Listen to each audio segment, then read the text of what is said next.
இப்போ நீங்கள் பார்த்துட்ருக்கிறது ஃப்ளைட்டை கண்டுபிடிச்ச ரைட் பிரதர்ஸோட மெமோரியல் தான். பல வருஷமாக எக்ஸ்பெரிமெண்ட் பண்ணி முதல்ல சக்ஸஸ்ஃபுல்லாக ஃப்ளைட்டை இங்கே தான் பறக்க விட்ருக்காங்க. நீங்கள் நோட்டீஸ் பண்ணால் தெரியும், காற்றடிச்சிட்டே இருக்கு பாருங்கள். அந்த விண்டு ஸ்டெடியாக இங்கே இருக்குங்கிறதுக்காக தான் இந்த இடத்த அவங்க சூஸ் பண்ணியிருக்காங்க.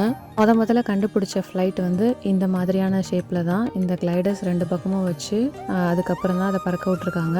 அது பறந்த டைம் டியூரேஷன் பார்த்தீங்கன்னா 12 செகண்ட்ஸ், 120 ஃபீட் ஹைட் வரைக்கும் பறந்துருக்கு. அதான் அவங்களோட ஃபஸ்ட்டு சக்ஸஸ். பல எக்ஸ்பெரிமெண்ட்ஸ் பண்ணி ஃபெயில் ஆகி அதுக்கப்புறம் தான் இதை சக்ஸஸ் பண்ணியிருக்காங்க. கேட்கவே பிரமிப்பாக இருக்குல்ல. 2 பேருக்குள்ளே யார் ஃபஸ்ட்டு பறக்க விட்றதுங்கிறத டாஸ் பண்ணி டிசைட் பண்ணியிருக்காங்க. அது எல்லாமே அழகாக இந்த மியூசியமில் எக்ஸ்பிளைன் பண்ணியிருந்தாங்க. பல நாள் வீடை விட்டு வெளியில் வந்து இந்த மாதிரி ஒரு ஷெட்டு போட்டு இந்த ஷெட்டில் தான் ஸ்டே பண்ணி அவங்க வந்து இந்த கிளைடர்ஸை உருவாக்கியிருக்காங்க. இது எல்லாமே அவங்க யூஸ் பண்ண திங்ஸ், அவங்க வாழ்ந்த இடம், அதை அழகாக வந்து அவங்க ப்ரிசர்வ் பண்ணி வச்சுருக்காங்க. ரொம்பவே இம்ப்ரெசிவாக இருந்துச்சு அவங்க ஸ்டோரிஸ்லாம். என்னோட சேர்ந்து நீங்களும் என்ஜாய் பண்ணியிருப்பீங்கன்னு நினைக்கிறேன். பாய்.